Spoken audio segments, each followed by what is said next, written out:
Okay, so Dave, just a quick question about a kind of a political legal question.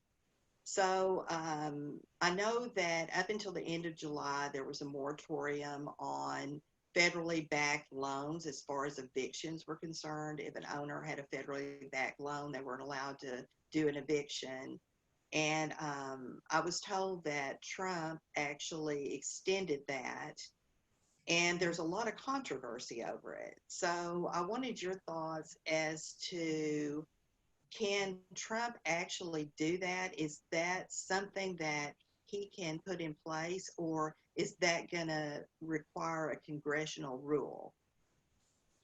Well, we've obviously the United States is going through very difficult political times, and it's been true for probably about 20 years now, where there really hasn't been any real bipartisanship and focus on America as America. And because of that, Barack Obama lost both houses of Congress and basically ruled the last 3 years he was in office by executive order.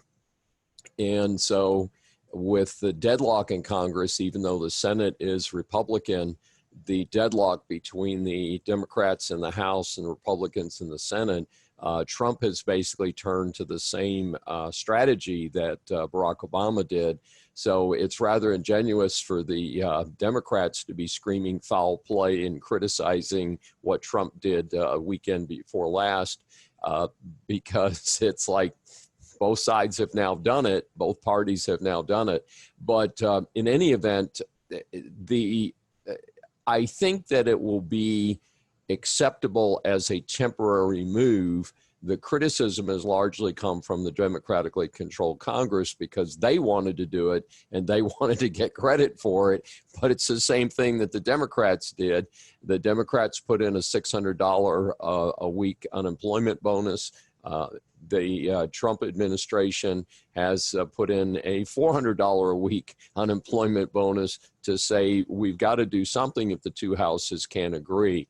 I think by the time this gets through the court system, that it won't matter, that we've got to get to some sense of order at some point. So one of the things to emphasize is that home mortgages are overwhelmingly guaranteed or owned by the two federally backed agencies, Fannie Mae and Freddie Mac.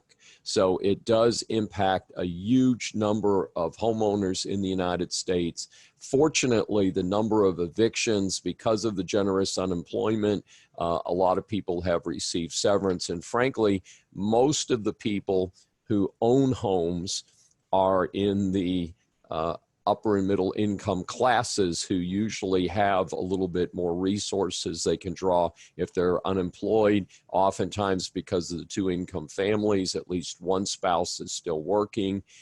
They can draw down their 401k if the severance and the unemployment isn't enough. So I don't consider this a very significant situation. I'm a lot more concerned about evictions than I am about foreclosures. Evictions directly impact landlords, and there's been a movement to ban evictions in many urban areas, and I think that has a more negative effect on the economy than anything regarding foreclosures of the federally backed mortgages.